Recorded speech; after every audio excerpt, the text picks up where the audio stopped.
Yeah, let's do it. Welcome, everybody. I'm Lissa. I'm a former in-house marketer, and I lead the teams program here at Right Set Up. For those of you who aren't familiar with us, we're a collective of marketing specialists who develop best-in-class growth strategies, design organizations for scale, and bring those strategies to life with bespoke marketing teams and really amazing experts. We've helped more than over 1,000 companies hit their growth goals over the last 5 to 7 years. And we have expertise across a variety of different marketing functions, from performance, lifecycle, social, analytics, SEO, creative, just to name a few. Today, I'm super excited to be hosting this live Q&A discussion with one of our incredibly talented team principals, Justin Gorrell. If you haven't had a chance to meet this guy, you are going to be wowed. He has more than 15 years of growth marketing experience. He's worked across customer acquisition, lifecycle marketing, measurement, and technology, or martech. He's led growth functions and teams, generating more than 10 million new customers for companies like Coinbase, NerdWallet, DoorDash, and Constant Contact, just to name a few. He's really passionate about building and scaling profitable and effective growth marketing and retention programs and teams. So before we kick this off with Justin, I just want to give you a few housekeeping items since this is a different format for us. So first, if you'd rather write your questions than ask them live, you can submit them using our Zoom chat feature. We'll be moderating that throughout the session. And so if we don't get to your question when you first ask it, we'll add it to our queue and we'll get to it as fast as we can. For a few of you guys who had submitted some questions ahead of time, thank you so much for that. That really helped us prepare. So we'll start with those. And then second, this is a Zoom meeting instead of a webinar. So please keep yourself muted unless you're speaking. If you'd like to say something, you can raise your hand using that reactions button on the bottom of your screen, and we'll call on you to unmute yourself. And lastly, don't worry if you miss something. You don't need to furiously write notes. We'll take great notes from this call, and we'll share a summary of our session with you over email in the next couple of weeks. Sound good? Let's test out those reactions. Shoot me one of these. Thumbs up, hearts, parties, something. See if they work. Cool. As those I don't even know if I know how to use those reactions. Awesome, guys. Well, I'm super excited. Let's just dive right into the content. So like I Cool. said, Well, maybe I just first, Listen, thank you so much for the intro. I think, did we say that we want everyone to be submitting questions via the chat first, and then we'll do follow-ups? Like if there are follow-up questions, we can unmute. How are we, or do we? We're going to keep this flowing smooth. So if you have a burning question, feel free to drop it in the chat. We'll address it as they go. If you'd like to wait and kind of see as conversation sparks some of these ideas, that's okay too. So we can start with a few of the pre-submitted ones unless others are rolling in. Amazing. Let's get started. Cool. All righty. First question. How do you approach marketing channel diversification? Are there any frameworks you like to use to help prioritize which channels to invest in first? Of course. I think with most of the things that I end up doing in the companies that I've worked with, regardless of whether it's performance marketing or things related to life cycle, I try to be framework driven. And so I think this is just a marketing truism, but typically we'll start with what is the target audience for your product? From there, try to understand, let's just use performance marketing example. Are you trying to increase demand gen by way of generating awareness, or demand capture by way of, let's say, like conversion-based marketing? Is the problem with one of those with the audience? From there, ask where are those folks hanging out online? Is it on content sites that are very specifically answering questions for them? Is it on Google querying? Is it on Facebook? Is it somewhere, a combination of all of those? Map that against where you're currently playing, and then figure out the places that you're not where they are. Now, assuming that there are some of those that you haven't invested in, prioritize additional channel bets based on where you actually have conviction, where you're actually set up to, from a technical perspective, potentially optimize towards conversion. And I think if we're going into awareness-based marketing, do you actually have the capital and the resources able to deploy to be able to move that? I think from there you can get to a reasonable list of next channel bets. Awesome. And you may have just touched on it when you speak about, do you have enough of budget? But are there any other cues to know when it might be time to open up or try a new channel? Totally. So I think a couple of things. First, if you're starting to see your growth is capped out in an existing channel set, by that I mean, are you starting to see diminishing returns relative to whatever the guardrail that you have is? If that's like cost per acquisition, if it's a certain, let's call it like cost per acquisition to CAC guardrail, and you're not able to push any further, or you feel like you've optimized out of pretty much every available lever to you, maybe it's time to expand and consider diversifying. I think alternatively, maybe even tandem, if you have a strong hypothesis or someone in your business has a strong hypothesis that you're going to be able to reach net new potential customers or prospects more efficiently in a new channel, such that you might be able to offset some of your efforts in this existing channel, that's also a time to consider entering. Great. Here's a curveball. So all the privacy changes, people talking about the threat of a cookieless future, Google making some big shifts there. How are you seeing the approach to effective measurement and attribution evolve? Great question. Let's use performance marketing as the example, or advertising. I think for the better part of the last like 15 to 20 years, folks have gotten really used to and comfortable using, let's call it deterministic ways of doing attribution by way of like clickstream data. So someone clicks on your ad, maybe you have something like a UTM, or in case of like an MMP, we get an identifier back that says like, this person clicked on this ad, and once they register on your site, you can easily do attribution, send that back out to the, clearly do like this user came from this source, and therefore have a good idea, albeit flawed, of where users are coming from a marketing perspective. I think the first example of this going away at large is everything that happened with iOS almost 3 years ago. And maybe even like a better example is like if you've been doing top of funnel advertising or TV advertising, you never even had ability to identify folks at a user level.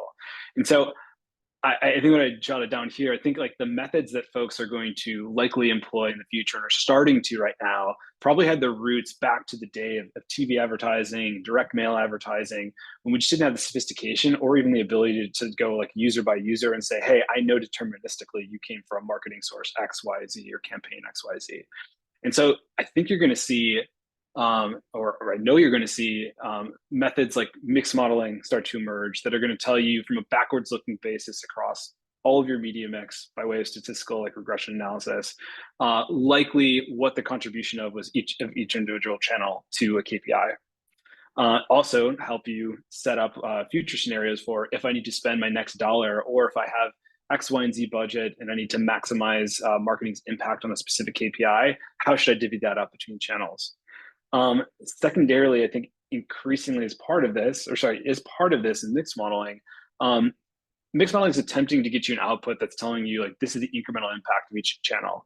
To actually calibrate that and to understand incrementality on a channel by channel basis, you'll need to necessarily begin employing lift studies at scale, maybe on digital channels, or the old-fashioned way of doing things, which is geolift studies or GeoX testing, in order to both calibrate your model as well as on an ongoing basis, understand like what your cross per incremental is.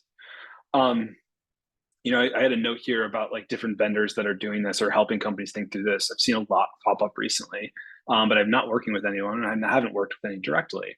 That said, like a name that's come up increasingly and repeatedly for incrementality testing at scale and like consistent lift testing across all of your channels is House Analytics. Also for like let's call it like mixed modeling plus incrementality testing at scale that's not coming from like an in-house resource, be like a Northbeam or potentially a Lift Lab. That said, I would love to turn it over to folks here in chat and understand if there's anyone here that's had experience working with any of those tools or had a recommendation.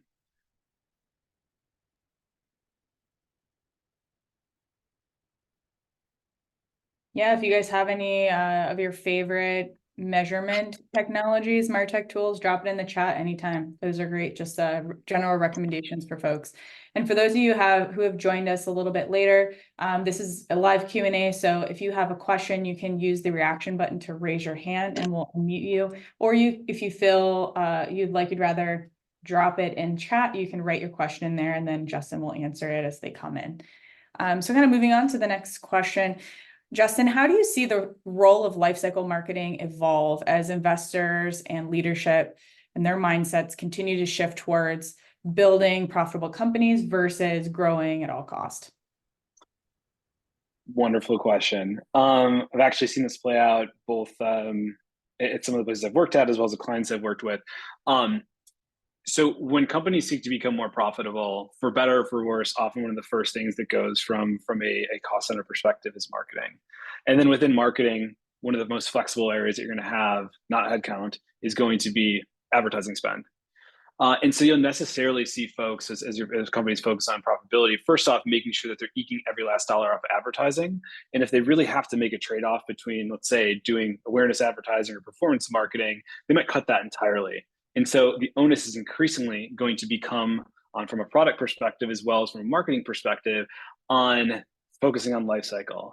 And that means doing everything that are possible to make sure that our existing customer set are not churning out, that they're really bought into our product ecosystem, using our product, delighted with our product, everything related to that, such that if we can't actually go get net new customers, that we're creating value and hopefully extracting as much value as possible from the existing set. So all that's to say, like, as profitability becomes more of a thing, you're necessarily going to see companies or should be focusing more on life cycle, and that's not just to get more out of their customers, but also because, like, realistically, they're probably cutting marketing dollars. Hopefully that answered the question. Perfect. Yeah. And then what are your trusted sources or resources for staying up to speed on all things growth? Do you have some favorite newsletters or podcasts or thought leaders? Great question. I wish I had favorite podcasts right now. I don't know if anyone else is in a similar boat, but I've been working remote for literally the last 4 years. Starting tomorrow is the first time I'm going to go back into an office on a regular basis for 4 years, which means that my podcast listenership has gone down to like literally zero. And it's really disappointing because I would love to be listening to more. So if anyone has any suggestions of what I should be listening to, drop them in. And I'm hoping on the weekends or as I'm starting to commute back to the office, I'm able to listen. That said, I do have a couple of go-to sources or just go-to people that I really respect in the industry that talk about growth a lot. First, which I think is a name that's going to be familiar to many of you, is Brian Balfour, who comes from HubSpot, started Reforge. The basis for Reforge, if I remember correctly, was Brian Balfour's blog, which was talking about all sorts of repeatable evergreen growth frameworks that I still find myself going back to when I'm building a new function within a company or helping advise. It's not just fallback, but just evergreen frameworks that have really served me well, and I think have served companies I've worked with well. Also love Lenny Ortritsky's blog. Lenny was like very early PM at Airbnb, I believe, working on the growth side. He brings in a ton of knowledge about not just what happened at Airbnb, but also just framework-driven approach to how to approach everything from product growth to marketing, and then also brings in a ton of guest writers, as well as I think he has a podcast, and my understanding a lot of that's like from the podcast, guest speakers that are talking about product growth. And again, very like framework driven, as opposed to necessarily being like, hey, tactic A versus tactic B worked for us, and therefore you should try that. From like acquisition advertising perspective specifically, I follow grow.co, or I get their newsletter, and they're really good, like bite-sized content, and they do a really good job curating on a weekly basis what's happening in advertising industry. And then lastly, a lot of this is like very controversial. It's the part I think a lot of folks is I've been, this part's not controversial. I've been a lurker on Twitter for like my entirety of Twitter use, which is going back probably to very close to when it started. And a lot of people complained when they started moving to algorithmic feed. And you can always go back to just like the folks that you follow. I found it to be amazing because I follow some of the people we just talked about, and then some that are big into growth, as well as like, let's call it numerous like industry blogs about marketing, lifecycle, advertising. And by way of that, I get served tons of folks that I would never found on my own, and just bite-sized content, as well as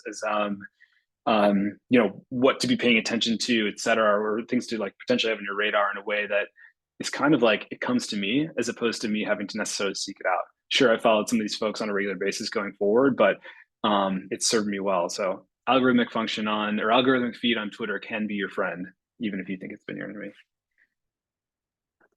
Love that. Yeah. I also like Marketing Brew, Demand Curve, even just tapping into like Digiday and Adage and all those, PSFK, I think is another one. But yeah, if there's anybody else has your favorite podcasts or newsletters or anything else, like drop them in the chat. I'm sure we'd all love to follow some new and engaging information. Gavin was asking what.co. What was that one? It's grow.co. Grow.co. I think Katie answered it. So inside Oh, of the chat, grow.co. thanks, Katie. I believe they put on, or they're related. They might put on the MAU conference for, I think, mobile app advertising in Vegas every year, which I think is at one point was like the preeminent gathering for that. But their content spans everything related to advertising, not just mobile. Cool. And thanks, our Perpetual Traffic podcast, Emily Heavyweight podcast. Thanks, guys. Amazing. Keep dropping them. I'm taking note. Yeah. Thank you. Yeah. I appreciate it, everyone. All great stuff. Cool.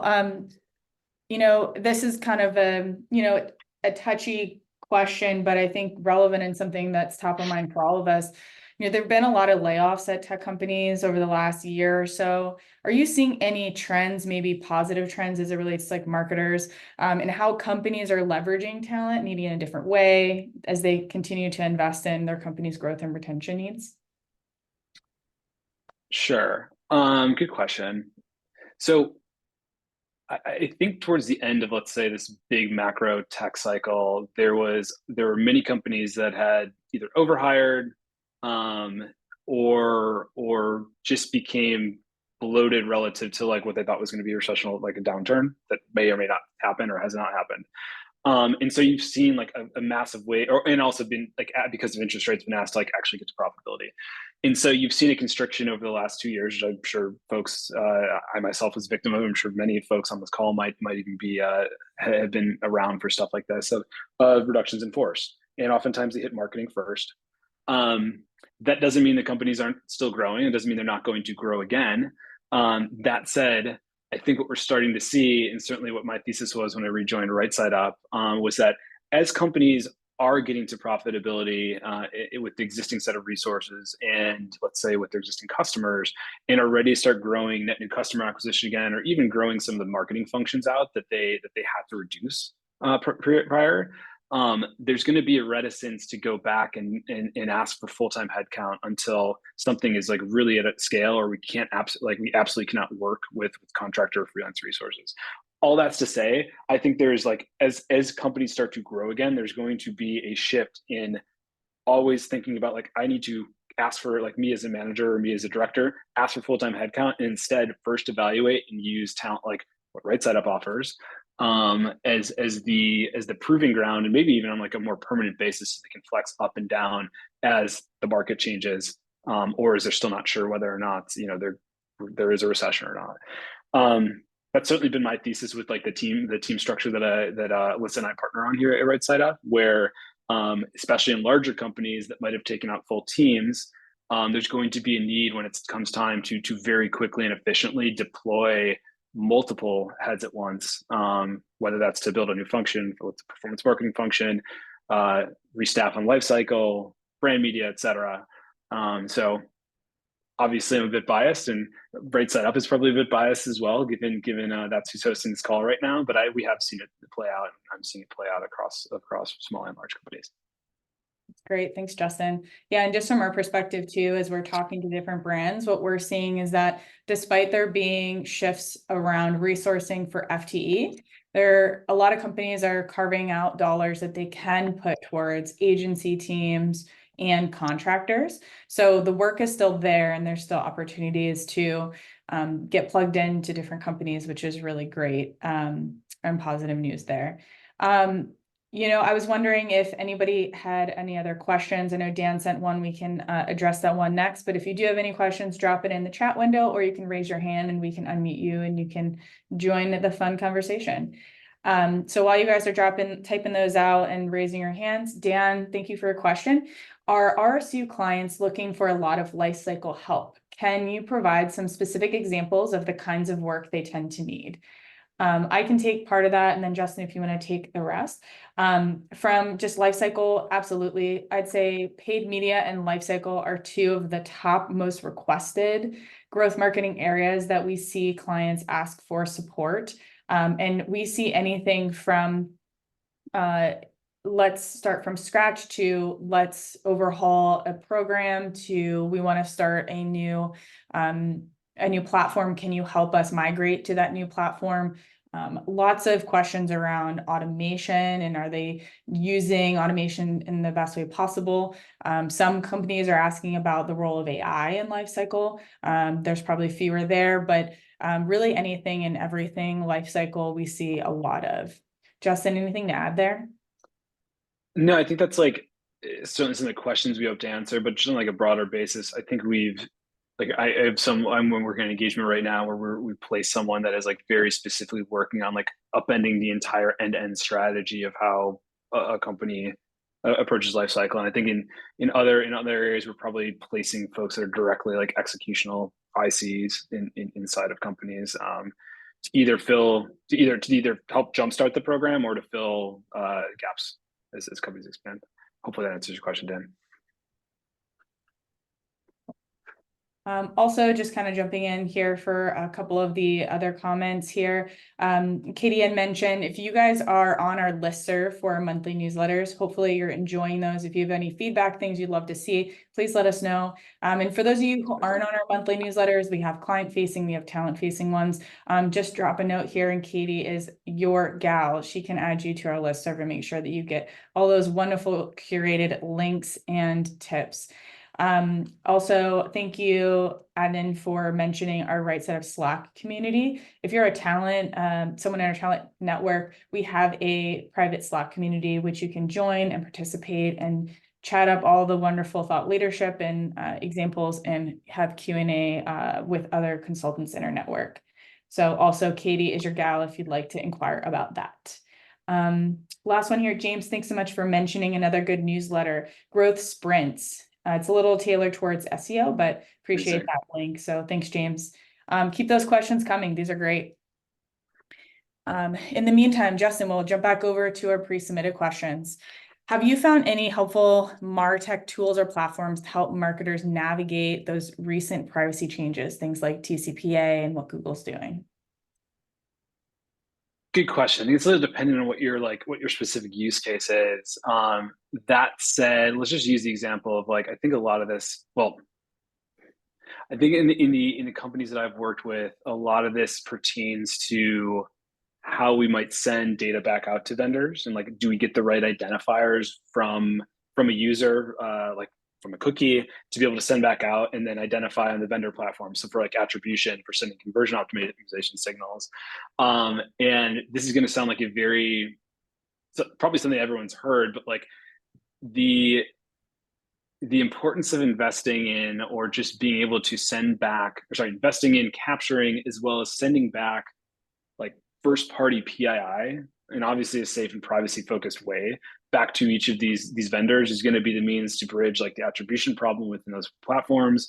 I think ultimately using tools, and I'm a little bit not super versed at this because I've not done a ton of advertising like open web display, but I think using tools that are privacy safe like LiveRamp to onboard that data and then be able to provide the vendors and DSPs, or let's call it like display programmatic advertising partners, helps to solve for some of this, although I might be a little bit off. LiveRamp is the one example of, kind of audience platform. Are there any others that you've worked with in the past, like Segment or others that you find you're fond of? Yes, great question. So Segment in particular, for moving data around in a privacy safe compliant manner. So what Segment is a customer data platform, or CDP. The use case that I've used it for, though, is a means to send out, more so like used to send out event data and potentially event data from the companies I've worked with out to ad network vendors. And obviously the CDP, I think most folks here might know what a customer data platform is, but it's one place to manage all of your audience information and all the different attributes and metadata around them. So like what category they fall into, what their past purchase behavior is, basically anything that you as the company puts in there, and then have an easy way to be able to send that out to all the different marketing vendors you work with, or all the places that you want to quote activate that data on, whether it's your actual ESP, your Facebook advertising to target an audience or to negatively target them, etc. Yeah. And if you have favorite CDPs that you like to use, drop them in chat. Justin, this one might be a little bit in the weeds, but bear with me here. So let's say you're looking at leveraging first-party data in some of the ad tools, whether it's Google or Meta or others. Are you leveraging CDP for that? Or are you kind of exporting, uploading? Any best practices around that? How to handle customer I think data? the best practice is to use a CDP in particular, because it's going to take the data handling, which is increasingly regulated by privacy from a legal perspective, away from you, the marketer. That said, I think it just depends. Early stage companies are not going to necessarily need to, they're not going to be able to afford to, nor have the scale that's going to necessitate bringing on that type of vendor. And so you might still do the upload by hand. Especially when activating audience data. Does that answer the question? Yes. And then I actually had another question here in the chat, just about, our RS2 clients asking for proof of ROI when they're hiring folks to manage in digital ad environments. Definitely, I'd say yes. We're, a lot of our programs are really rooted in performance first. And so companies are looking at ways they might attribute success. I think where it might be helpful to kind of talk about, Justin, is how are you approaching attribution, especially with some things like Meta losing a bunch of signal and not necessarily being as reliable as it once was. How are you tracking success? How are you looking at attribution with some of these kind of pieces changing?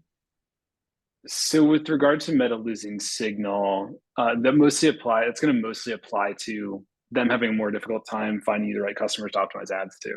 And I think we saw that at the first iOS 14, right? There was a big dip in Meta's effectiveness. I think a combination of dip in Meta's effectiveness from their ability to target, because they lost IDFA, which is the key signal they were using to stitch identity back. And then also just advertisers' inability to make sense of what was coming back from SK Ad Network. We went through this at Coinbase at large, and it was a mess. We had to come up with multipliers, which I'm sure many folks on this call are used to and continue doing today. From an optimization standpoint, though, Meta's gotten way better by way of machine, their robust machine learning. I think what everyone here wants to call AI, large language models, et cetera, is pretty much, from my understanding, at least in the clients I've worked with, have recovered pretty well and actually able to do iOS acquisition at scale. Now, can you make sense of that on your end via scan, measurement journey? I think is a little bit different question. So, I don't know if that exactly answered the question. How are we doing attribution? I think, as I said at the top of this call, you're seeing more companies move to figuring out ways to do aggregated attribution that are not as reliant on that user level signal like we lost in iOS 14. And when you are trying to do things like that, oftentimes it goes back to, can I do media mix modeling? Which not only is going to give you a take on your digital channels, but also pretty much anywhere where you can reasonably get in a linear amount, time-based impressions against a time-based KPI. Time-based meaning I know how many subscriptions I got today, and time-based impressions meaning I know how many impressions I delivered in channel X, Y, and Z today. Yeah, super helpful. Yeah, I think as long as your approach to measurement is consistent and reliable and you stick to it, it can be helpful. How are you thinking about testing methodologies and experimentation roadmaps? Do you favor incrementality testing, A/B testing, any other frameworks or methodologies there that you like? Yeah, good question. Maybe the first thing I'll say is I often hear folks use A/B testing, incrementality testing interchangeably, or let's say they're using A/B testing and using the word incremental when they're talking about the result. And so maybe to ground things here, in order to understand if something is incremental, and by incremental I mean it wouldn't have happened, or it wouldn't have happened unless I did this marketing activity. You cannot do that unless you have a control that doesn't have that marketing activity in it, which we would call a holdout. And that can be actually directly instrumented in a channel like Facebook, where they know who they're delivering ads to and who they're not delivering ads to, and also have your conversion signal to know, the people that I didn't deliver ads to are converting at this rate, whereas the people that we did deliver ads to are converting this way, and then we can see what the incremental lift is, et cetera.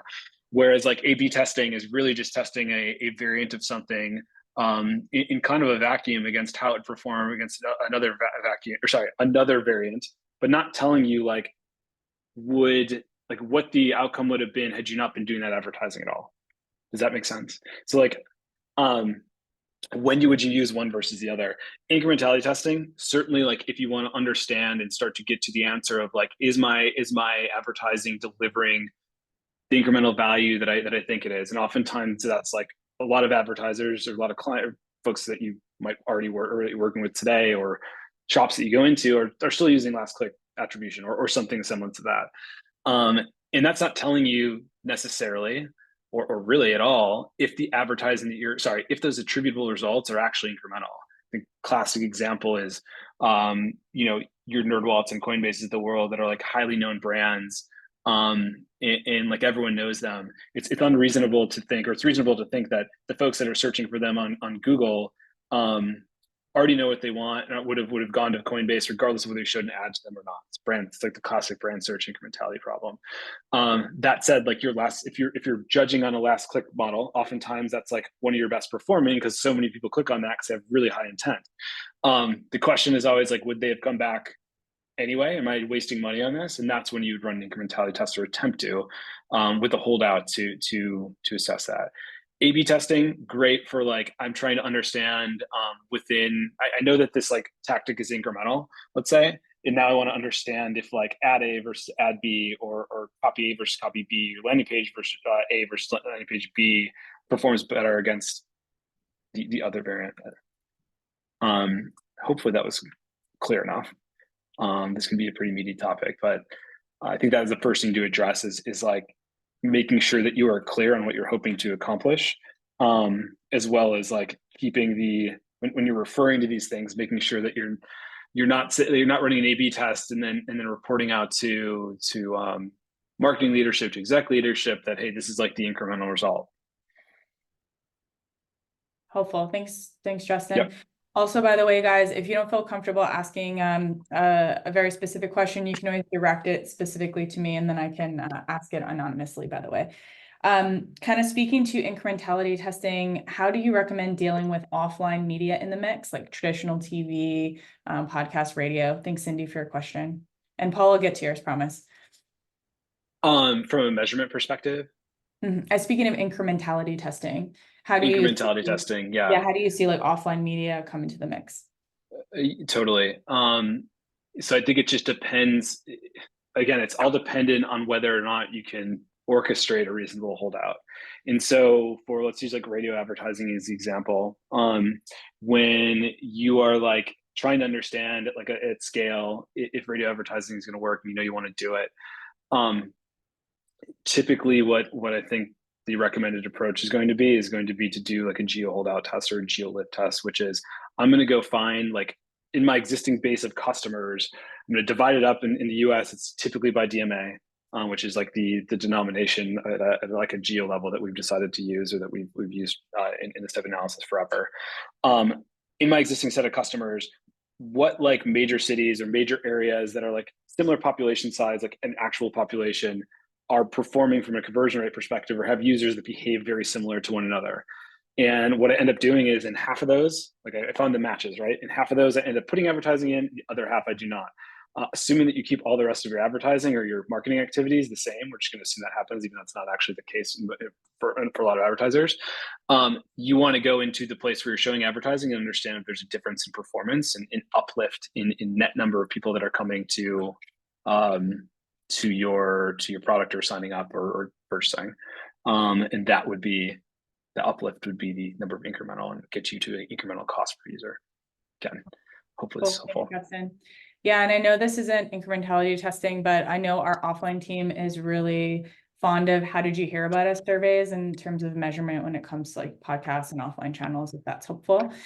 We're just under 10 minutes left. So if you do have any questions, please feel free to add them in the chat here, or raise your hand. Thanks, Dan, for your comment on recast. And then Paul had a great question, kind of shifting gears here to more of a tactical question and meta. He asks, particularly with Meta, it seems like conversions tied to one-day view are more inflated now than ever before. Obviously difficult to match and attribute to the back end. Have people abandoned views altogether in Meta? And if not, how have you been able to explain or defend the use of it? I'll say one comment on it, and then Justin, if you want to jump in, or if anybody else has comments on it as well. I've noticed that a wider view through conversion window is helpful, because with the lost signal that's happened in a post iOS world on Meta, that a lot of times it's just taking longer to pull the signal in.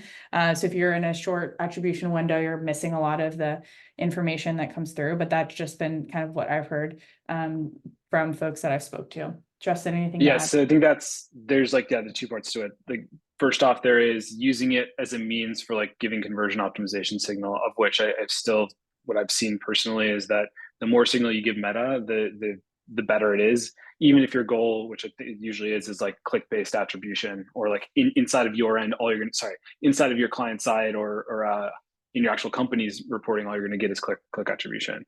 That said, there's the other side of it, which is, how do I know like how to value a view versus a click? Like, are these views actually turning into customers? And that's where, going back to incrementality and lift studying, is where that's important, because that's how you're going to figure it out. And naturally, you're not going to know, like, if a user viewed my ad, didn't click on it, but came back later and converted, Facebook's going to take credit for that because they can close the loop. You cannot, because you don't have an identifier from Facebook like that the user viewed before. And so in absence of that, you have to be running lift studies with Facebook.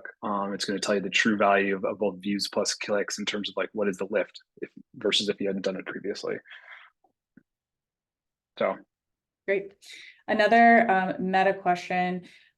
Any feedback with seeding control over placements and audiences with A+ campaigns? Thanks, sir. I'd need more information. I'm not sure. Or can you, if you want to take yourself off mute and kind of explain, I'm not sure what A+ is. A+ audience plus campaigns. It's our new AI-driven Advantage Plus campaigns. I see. We want you to focus on creative and let them manage everything else. Got it. And so your ask is how we actually have a control versus this, like, so if I was just to do an A/B test, moreover, are you asking more so about doing holdout testing? No, I'm asking more. I mean, have you ran any campaigns using Advantage Plus? And if so, what kind of results have you seen? For example, I just started running some in December.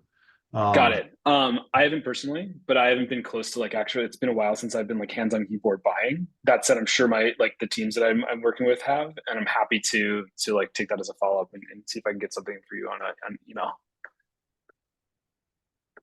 Yeah, so I don't have like too great of an opinion. Yeah, does anyone else here run Advantage Plus campaigns or audience here? I haven't either. What I can say about what we hear on what's working, especially with a lot of the targeting being removed on Meta, that a wider approach from an audience standpoint, unless you have strong signal from custom audiences, with a really heavy emphasis on testing around creative. So that seems to be some of the shifting that we're hearing from folks on our end. We have about just less than 5 minutes left. Is this helpful? Guys, send a thumbs up or some sort of reaction here. Thanks so much. Cool. So we just have a couple other questions here, and then of course, if anybody else has anything, please go ahead and raise your hand or drop it in the chat. What do you think about the future of marketing? Or how are emerging technologies like AI or Web3 perhaps playing a role? Great question. With regards to AI, I'm still like very much learning I'm still very much developing my own perspective on that. And so I think where I'll pare it back is just where I'm seeing some commonalities in like heat and use of it. A lot of it right now that I'm seeing on a day-to-day basis has to do with generating creative, from like copy and email all the way through to like image generation. I think it, like the larger, let's call the larger brands that I've worked at, probably wouldn't work. at least not in its current state for that type of generation, at least on the image side, because of just stringent brand guidelines, not being able to input that into some of the open source tools that are available. But I suspect that there's companies maybe already there or around that I'm not aware of that are accounting for that, and that'll be a thing.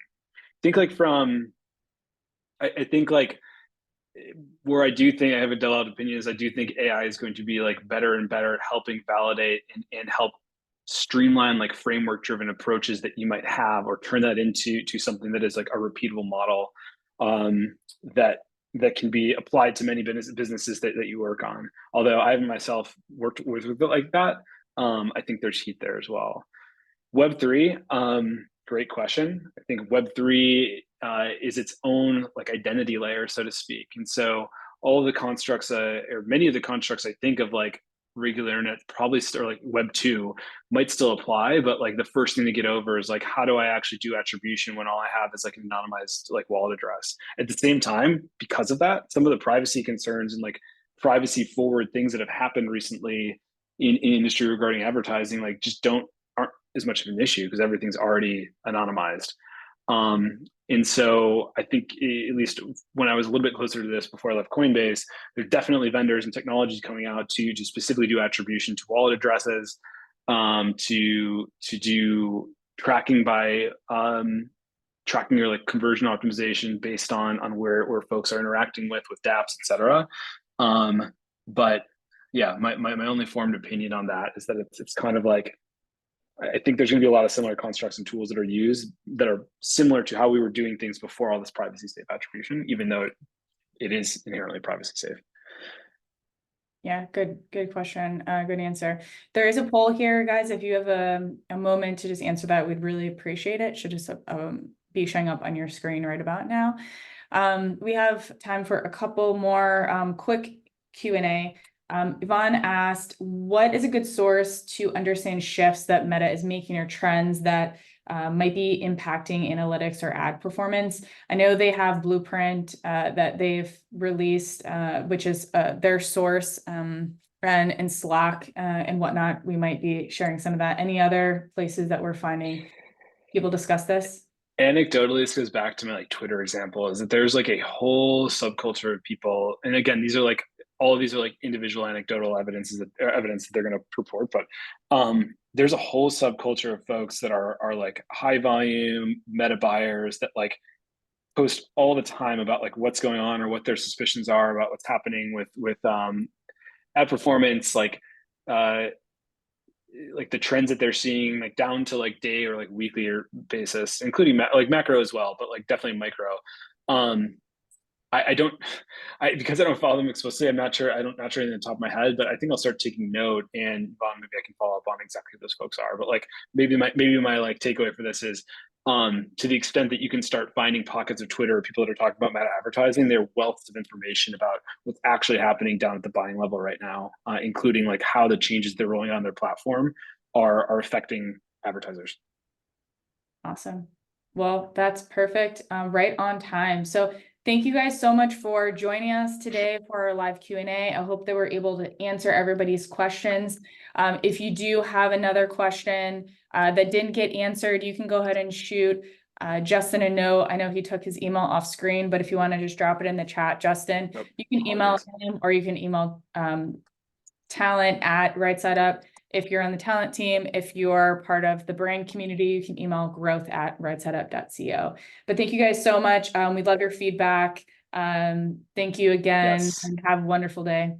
Yeah, so appreciate everyone's time today. I hope you found it useful. Also, as Alyssa said, feel free to reach out to me with any feedback or questions that I wasn't able to answer.